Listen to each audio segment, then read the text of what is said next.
오늘 그 본문은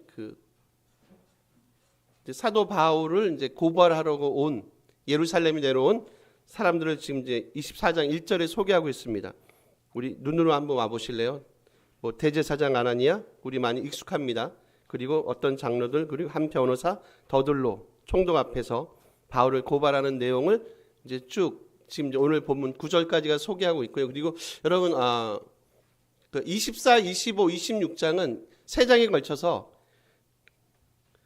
그 가이사라에서 일어난 어떻게 보면 이제 바울의 고발 사건을 이렇게 소개하고 있어요. 지금 오늘 같은 경우는 누구 앞에서 합니까? 로마 총독 벨리스입니다. 벨리스 그 뒤에가 이제 25장 가시면 또 베스더가 소개가 되고 있고요. 그리고 아그리파 2세가 이제 소개가 됩니다. 이제 그들 앞에서 이제 그들이 바울을 고발하고 바울이 자기의 고발에 대해서 이제 변호하는 거가 이제 소개되니까 24, 25, 26 사실 총독이 고발하는 건 아니죠. 예루살렘에 왔던 이제 이런 무리들이 이제 고발을 하는 거죠. 여러분 요 이제 내용을 들으시면 이미 이전에 주님께서 하신 말씀이 있어요. 무슨 말씀인지 아세요? 너희가 내 복음을 전하기 위해서는 그래서 너희가 이방 총독이나 왕들 앞에서 반드시 너희가 고난과 고통을 겪을 거야 라고 이미 앞에서 주님이 말씀했습니다. 어떻게 보면 주님이 말씀했던 그 말씀에 대한 일종의 그 예언의 성취가 지금 이제 본문에 소개가 되고 있는 거예요. 그러니까 지금 말씀한 대로 뭐 총독 벨리스, 베스도, 뭐 아그리파 앞에서 지금 여러 가지 고소, 고발, 변호 막 이런 사건이 일어나는 것은 단순히 지금 로마의 뭐 법 시스템, 뭐 총독 앞에서 나의 무죄함을 뭐 증명하고 입증하고 그리고 저들의 그 소위 말하는 고발 사건이 무고하고 무고죄로 고발 다시 역당해야 되고 막 그런 사건들을 보여주는 게 아니라 지금 이런 고소 고발 사건이 난무하는 이 와중에 하나님께서 어떻게 사도 바울과 같은 사람들을 통해서 그분이 일하시고 그분의 섭리를 이어가고 계시는지를 사실상 세 장에 걸쳐서 보여주고 있다는 거예요. 지금 로마의 법 시스템을 얘기하고 있지 않습니다. 총독이 무죄를 선고하고 그래서 로마가 뭐 바울이 자유함을 얻고 그런 등등의 그런 얘기하고 있지 않아요.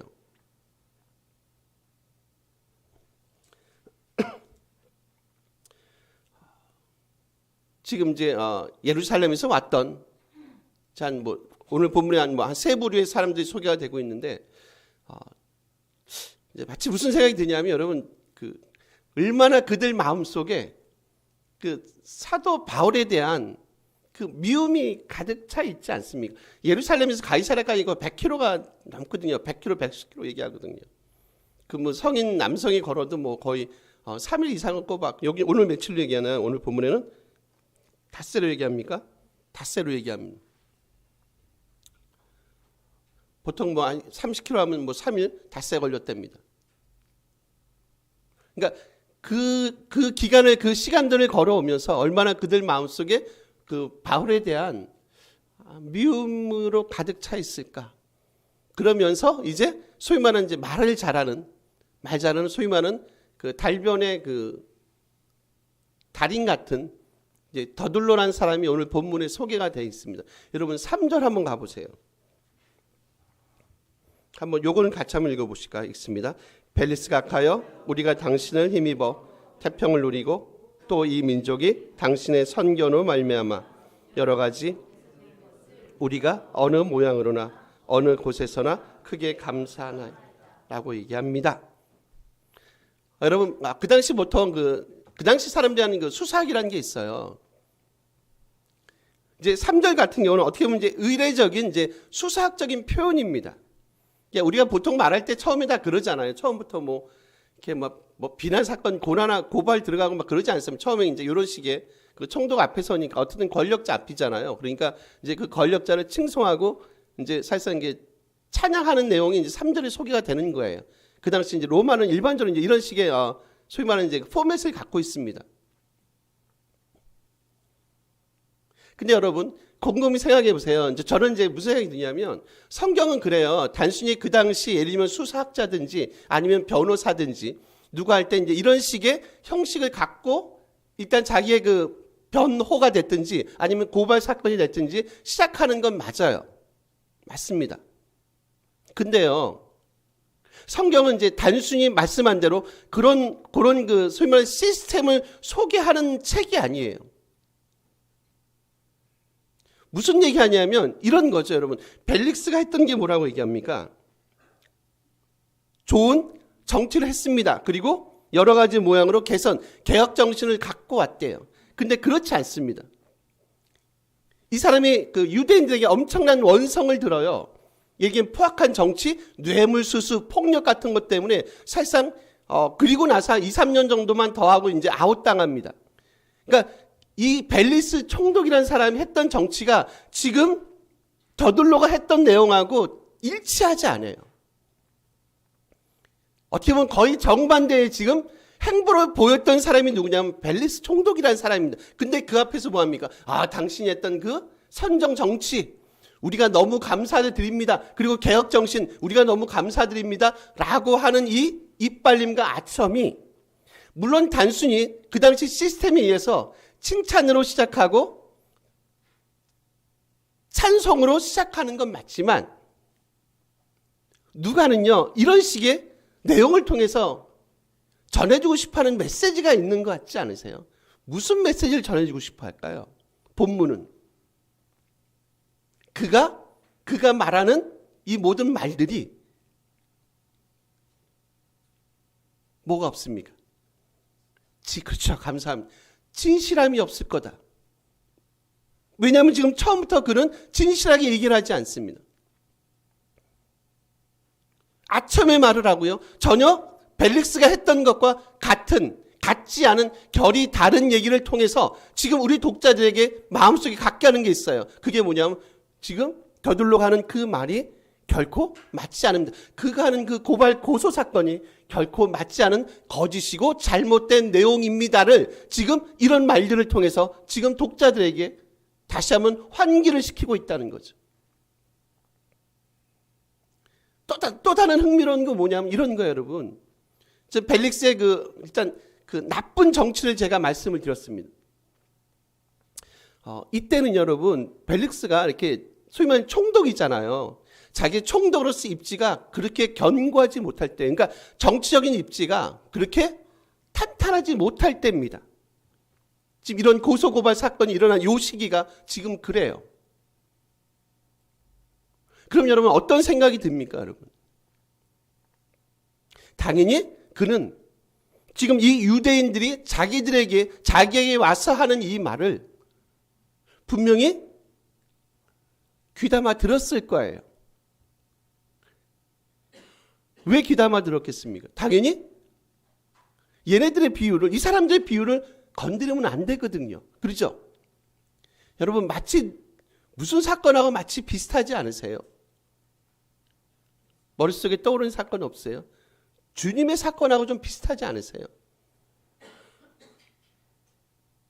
그때 빌라도 총독이 여러분, 그때 빌라도 총독도 자기 입지가 그렇게 탄탄하지 않을 때입니다. 정치적인 입지가 탄탄하지 않을 때예요. 근데 와가지고 예수라는 사내를 데리고 와서 자기가 보니까 무죄해요. 죄가 없는 것 같아요. 손을 씻습니다. 내가 보니까 이 사람은 죄가 없는 것 같아. 근데 지금 누구의 비위는 건드릴 수 없는 겁니까? 유대인들의 비위는 건드릴 수 없는 거예요. 왜냐하면 그런 거라니까요. 그분들의 관심은 어디 있어요? 그분들의 관심은 진리, 구원, 복음 그런 쪽에 관심이 있지 않아요. 내가 어떻게 이 땅에서 잘 먹고 잘 살지. 내가 어떻게 하면 내가 지금까지 이 쌓아올린 이 엄청난 이 공든 탑을 무너뜨리지 않고 어떻게 내가 이것을 잘 유지해 나갈지. 백성들의 삶에 대해서는요, 관심이 없어요. 진리에 대해서 관심이 없습니다. 벨릭스도 예외이지 않겠죠. 말씀했어요. 그의 지금 정치적인 입지가 그렇게 탄탄하지 않을 때 지금 유대인들이 와서 대제사장이 오고 장로들이 오고 더둘러 와서 지금 이 사도 바울이라는 친구의 그 잘못된 행위를 어떻든 잘못된 생각들을 가지고 고소 고발을 하고 있는데 과연 그들의 말을 이 벨릭스가 무시할 수 있겠는가? 제가 볼 땐 그렇습니다. 결코 무시할 수 없었을 거다. 역시 벨릭스도 누구와 다르지 않습니까? 세상의 정치인 일과 다르지 않은가? 빌라도하고 다르지 않은 거야. 그의 관심은 어디 있다고요? 어떻게 하면 내가 오랫동안 내가 지금까지 쌓아 올려왔던 이 정치적인 입지와 나의 이 포지션을 유지할 수 있을까 쪽에 관심이 있지 다른 것에 관심이 없거든요. 누구처럼요? 빌라도처럼. 무지하신 주님을 십자가에 못 박도록 허락하지 않습니까?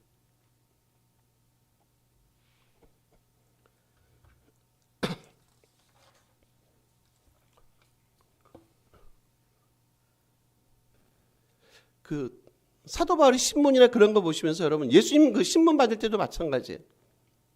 뭐 대제사장들, 종교 리더들 아니면 정치 권력자들 그리고 예수님이 그들 앞에 신문 받습니다. 아마 사도 바울도 저는 거의 유사한 사례라고 봐요. 예수님하고 잠깐 비교해 볼까요? 여러분 누가 더 당당한가요? 예수님이 신문 받으세요. 누가 더 당당합니까? 총독 앞에서 빌라도 앞에서 예를 들면 왕 앞에서 신문을 받습니다. 그때 누가 더 당당한 것 같습니까? 누가 세상의 왕 같습니까? 진짜 누가 세상의 왕 같던가요? 저는 주님 같으세요. 오히려 그분이 더 세상의 권력자 앞에서 더 당당했던 것 같아요. 지금 사도 바울 예를 다시 한번 넘어가 보세요. 지금 대제사장이나 예루살렘에서 왔던 사람들은 되게 마음에 조바심이 있어요. 총독 벨리스도 조바심이 있었을 거예요. 여러분 누가 더 당당한 것 같습니까? 저는 사도 바울 같아요. 오히려 더 목소리가 큰 쪽은 그쪽 같지 않습니까? 그죠? 목소리가 크다는 얘기는 뭐예요? 뭔가 마음에 조바심이 있는 거예요. 오히려 사도 바울이 세상 앞에서, 총독 앞에서, 종교 리더들 앞에서, 더들로란 변호사 앞에서 훨씬 더 당당한 모습을 볼 수 있거든요. 그 모습은 우리가 이미 앞에서 봤던 누구의 모습이에요? 주님의 모습이에요. 저는 이걸 보고 뭘 보냐면 주님의 진정한 제자는 주님을 쫓아가는 참된 제자의 모습이 그려지세요. 그렇지 않으세요? 주님이 세상 앞에 당당하셨다. 사도 바울도 예외이지 않다.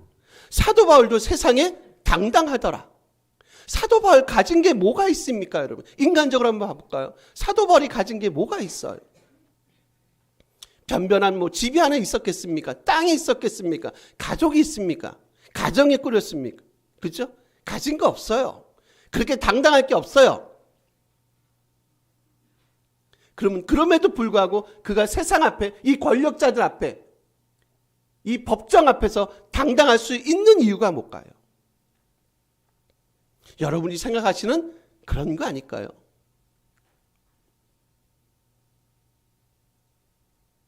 저는 그리스도인으로 산다는 것, 살아간다는 건 하나님의 제자로 주님의 제자로 살아간다는 건 그런 것 같지 않습니까, 여러분? 조금씩 저희의 믿음이 좀 자라나고요. 조금씩 성숙해져 가고요. 조금씩 깊어져 간다는 것은 그런 것 같지 않습니까? 우리가 가지고 못 가지고 하고 전혀 상관없는 거예요. 내가 그분을 쫓아가는, 내가 그분의 자녀라는 사실이 있잖아요. 그거 하나만 가지고도 세상 앞에 당당할 수 있지 않을까요? 뭐 비굴하게 살 거 있습니까? 뭐 권력 앞에 비굴하게 살 거 있어요? 뭐 재물 앞에 뭐 이렇게 비굴하게 살 거 있습니까? 그렇지 않습니까? 그러면 권력이 뭐라고? 그렇지 않나요? 뭐 여러분 잘 아시잖아요. 권력 오래 못 가는 거 아시잖아요. 재물요. 재물 오래 가봐야 많은 돈이 사람을 여러분 생각해 보세요. 풍성하게 만들어줍니까? 삶을 넉넉하게 만들어주나요? 궁극적으로 따져보십시오. 많은 재물을 갖고 있어요. 그게 우리 삶을 풍성하게 만들어줍니까? 우리 가정을 화목하게 만들어줍니까? 잘 아시죠, 여러분? 로또 당첨됐어요. 예를 들면 외국 애도 많고 우리 애도 많고. 그리고 났더니 그 가문이 자자손손이 그 로또 당첨된 것 때문에 잘 먹고 잘 살더라라는 얘기를 여러분 들어보신 적이 있으세요? 별로 없죠. 하긴 그런 건 기사거리가 안 되나요? 클릭을 안 하나요? 그러니까 늘 망가진 것만 소개가 돼서 그런가요? 뭐 그런 케이스도 있겠지만 근데 사람의 마음은 대부분 비슷한 것 같아요. 갑자기 없던 놈들이 생겨버리면 이렇게 사람이 많이 변하거든요. 다시 정리할게요. 더들로가 아첨을 합니다. 세상 별로 사실에 있지 않은 그 사실을 지금 총독 벨리스 앞에서 합니다. 제가 얘기했어요. 이건 그 당시에 로마 사람들의 어떤 법정에서 그냥 인사치레입니다. 근데 단순히 성경은 그가 인사치레를 하고 있습니다라는 얘기를 하고 있지 않다고 그랬죠. 그거 넘어서 지금부터 그가 하는 그 말에는 뭐가 없다고요? 사실상 진실성이 없습니다. 여러분 믿지 마세요 라고 하는 일종의 암시를 밑에 쫙 깔고 있다는 거죠. 그러면서 그가 고발하는 얘기를 들어보십시오, 여러분. 크게 4가지가 나오는데 제가 다 보지는 않을게요. 그리고 또 한 가지가 있어요. 그게 뭐냐면 대부분 더들로가 고발하는 그 고발의 대부분의 내용들은요. 종교적인 문제를 뭐화시키는 줄 아십니까? 다 정치화시켜버립니다. 이게 만약에 종교적인 문제로 제한이 돼버리면 사실상 굳이 총독이 이 고발 사건에 연루될 필요가 없기 때문에 그래요. 그죠? 종교 문제는 그냥 그러지 않겠어요? 총독이 들었지 않습니까? 그럼 그러지 않겠어요? 야, 이거는 너희 종교적인 문제 아니야. 예를 들면 유대교하고 기독교의 문제잖아. 이걸 왜 우리한테 갖고 와? 그냥 너희들이 알아서 뭐 너희들 무슨 뭐 있다며 의회 있다며 그 의회가 뭐죠? 뭐 사내들인 공의하는 게 있다며 거기서 너희들 그냥 거기서 마무리해. 뭐 나한테까지 갖고 와서 나 피곤한 나 지금 내 지금 저거 하기도 힘들거든. 나 스스로 건사하기도 힘든 사람이 지금 나 정신적인 입지가 지금 되게 약해졌어. 나도 되게 힘든데 이런 것 가지고 나 더 이상 골치 아파 싶어 하지 않아. 그냥 너희들끼리 해결해라고 분명히 얘기할 거예요. 더들로를 변호사 더들로잖아요. 더들로를 같이 동반시킬 때는 분명히 그쪽에서 뭔가 노림수가 있겠죠. 단순히 이 문제를 뭐에서 멈추기를 원치 않는 겁니까? 종교적인 문제예요. 그래서 이거를 뭐 해버립니까? 정치화 시켜버립니다. 정치화되면 또 스토리가 달라져요. 이제 누가 개입할 수 있습니까? 로마 당국이 개입할 수 있거든요. 우리 이제 머릿속에 두시고요. 좀 길게 서론은 아니고 우리 한번 몇 절을 보시냐면 우리 5절 한번 가볼까요? 한번 요거 같이 한번 5, 6절 한번 같이 읽어볼까요? 있습니다. 우리가 보니 이 사람은 전염병 같은 자라 소유하게 하는 자요 나사렛 이단의 우두머리라 그가 또 성전을 더럽게 하였으므로 우리가 잡았어. 여기 크게 4가지가 나오죠. 이 사람 바울입니다. 뭐 같다고 얘기합니까? 전염병 같다. 전염병 같은 자. 그 다음에 천하에 흩어진 유대인을 다 소유하게 하는 자다. 나사렛 이단의 우두머리다. 그가 또 성전을 더럽게 하는 자다. 4가지를 가지고 지금 사도 바울을 이 더둘로가 고발하고 있습니다.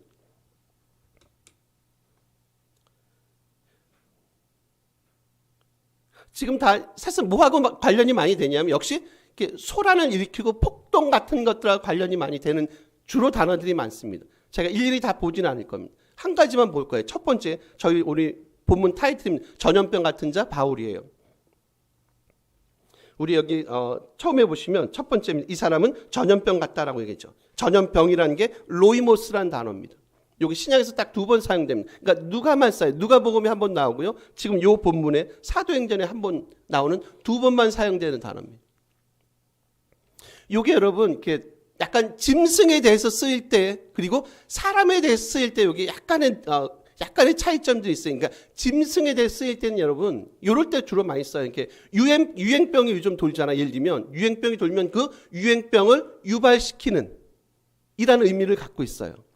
요즘에 그 소원 뭡니까? 럼피스킨인가요? 이름이 어려워. 저도 막 럼피스킨 그것 때문에 지금 또 많은 소들이 이렇게 많이 죽어가고 있습니다. 되게 좀 안타깝더라고요. 이제 그걸 머릿속에 한번 생각해 보세요. 유행병을 유발시킨다. 대신 또 사람이 됐을 때는요, 이런 거예요. 대중을 선동하는 일종의 공공의 적 같은 것, 내지는 불안당. 그런 의미들을 갖고 있는 단어가 요 전염병이라는 단어입니다. 특히 유대인들은요, 이 단어를 쓸 때 이런 의미도 하나 더 갖고 있어요. 지옥에 들어갈 사람이라는 의미도 또 갖고 있어요. 그러니까 단순히 이게 물리적인 병을 얘기하진 않아요. 이 사람은 이 땅을 마치 모처럼요, 마치 유행병을 확 퍼뜨리는 바이러스 같은 사람에 불과합니다. 그리고 이 사람 뭐예요? 사실상 공공의 적과 같은 사람이고요. 아주 나쁜 악당, 불안당이고요. 사실상 이 사람은 그래서 지옥에 들어갈 사람이에요 라고 지금 전염병 같은 자다라고 지금 바울을 소개하고 있어요. 여러분 아시잖아요. 이거 사실인가요? 당연히 사실 아니죠.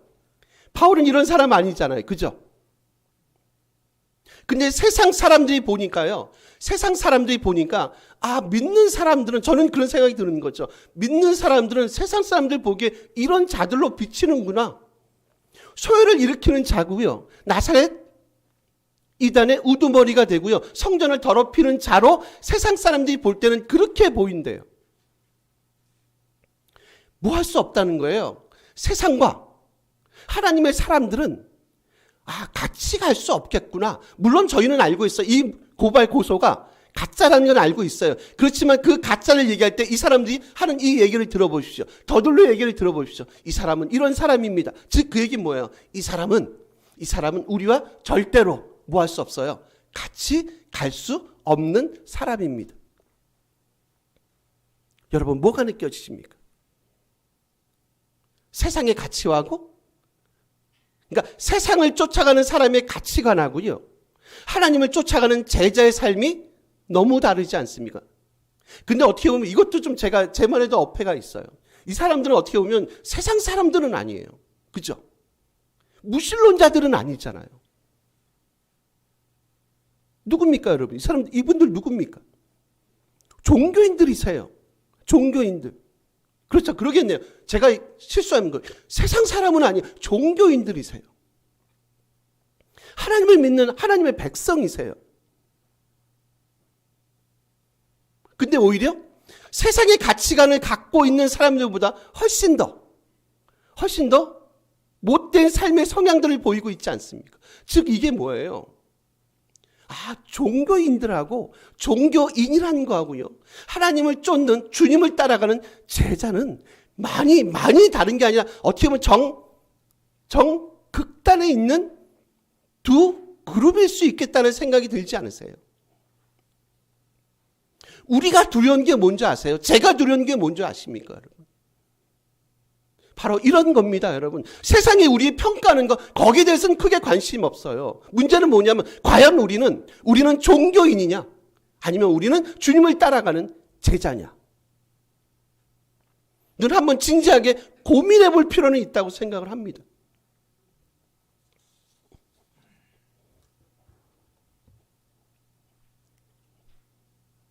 종교가 우리를 구원해 주지 않는다니까요. 오히려 종교인이 되면 훨씬 더 세상 사람들보다 훨씬 더, 제가 보니까 그러네요, 훨씬 더 악독할 수 있겠구나. 그죠? 무고죄를 서슴없이 저지르지 않습니까? 지금 이 사람들이, 더들로를 대표해서 이 사람들이 지금 고발하는 거 뭡니까? 전혀 사도 바울과 관계가 없는 거 아닙니까? 그렇지 않나요? 사도 바울이 무슨 그런 악당 짓을 했습니까? 무슨 전염병을 퍼뜨렸습니까?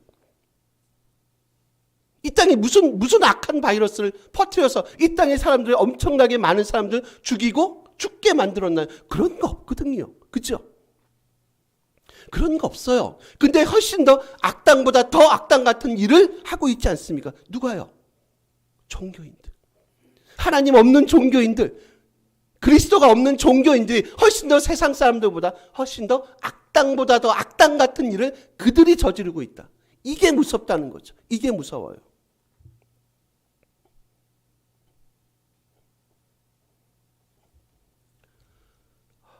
그저께 뉴스를 보다가 대구에서 아마 보셨을 겁니다.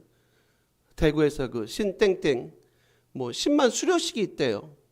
했는지 안 했는지 거기까지 제가 모르겠어요. 그냥 그것만 봤어요. 그래서 경찰들도 지금 뭐 긴장하고 있다, 뭐 이렇게 뭐 치안 뭐 그런 질서 때문에. 그래서 잠깐 이제 그 자막 같은 게 나오더라고요. 제가 아마 이걸 이게 차별금지법 막 그런 것 때문에 이렇게 특정시키면 고발 혹시 아직 그 통과됐습니까? 이거 제가 저걸 못할 거예요. 이제 아마 정확하게 이제 특정 신 땡땡 해야지, 아니면 그럼 신 땡땡 해야지 신 하면은 뭐 그죠? 아마 그럴 겁니다. 세상이 이상하게 변해서. 여러분 그런 뉴스는 무슨 생각이 드십니까? 10만 말이 10만이죠. 여러분 생각해 보세요. 수료식을 한답니다. 그분들이. 일단 회개하게 되고요. 우리는 지금 뭐 하고 우리는 뭐 하고 있습니까, 여러분? 진리가 아닌 거짓된 것에 특히 젊은이들이 많잖아요. 거기 빠져가지고 지금 마치 그게 진리인 것처럼. 제가 얘기했잖아요. 그 우두머리 되시는 분이 저희 역곡에서 막 이렇게 하면서 계시록을 뭐 강에 14만 누가 14만 4천인가 그 얘기했는데 진짜 기도 차지 않는 겁니다. 그 영감님이 도대체 뭘 한다고 혹세무민하면서 이 젊은 사람들은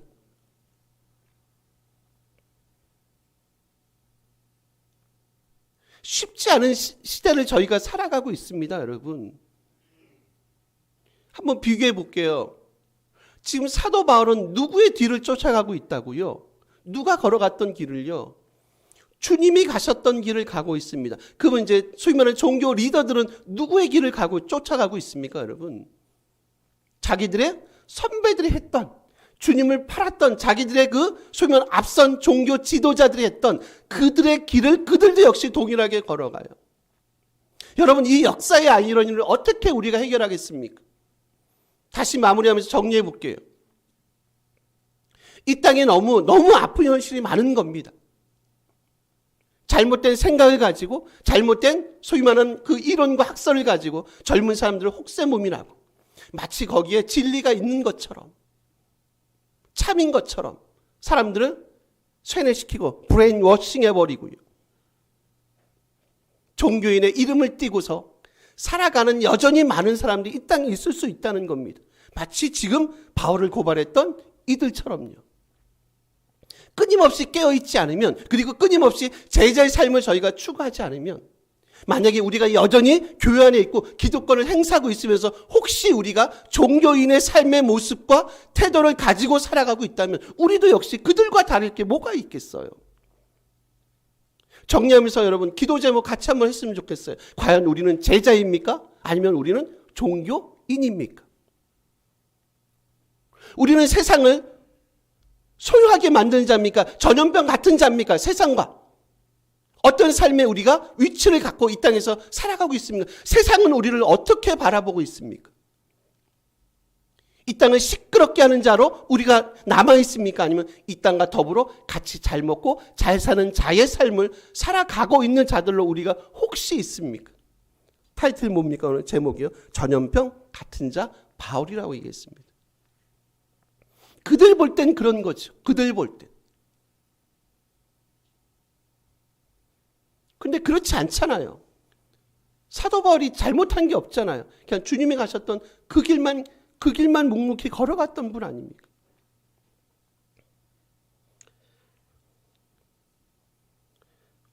우리 마지막 정리하면서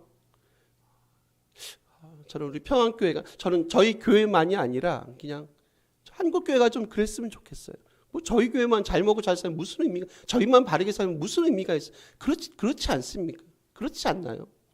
그냥 우리 조국교회가 좀 이런 부분에 좀 깨어 있으면 좋겠다. 그냥 종교인의 삶이 아니라 참된 주님을 쫓아가는 제자의 삶을 살아갔으면 좋겠다. 진짜 사도 바울이 들었던 그 비난과 고발에도 불구하고 세상을 소란케 만드는 자들, 전염병 같은 자들. 그래서 이 땅에 그리스도의 바이러스로 꽉 채워나가는 그런 복됨이 정말 우리 교회만이 아니라 우리 조국교회 가운데 있었으면 참 좋겠다라는 생각을 다시 한번 본문을 통해서 저희가 할 수 있습니다. 한번 우리 같이 한번 기도했으면 좋겠어요. 요거 한 가지만 갖고 기도할게요. 하나님, 우리는 제자입니까? 하나님, 우리는 종교인입니까? 종교인의 그 허물을 벗어버리고 진정한 제자의 삶을 추구하는 그런 은혜가 우리 가운데 있게 달라 다 같이 한번 기도하시는 시간 갑니다. 기도합니다.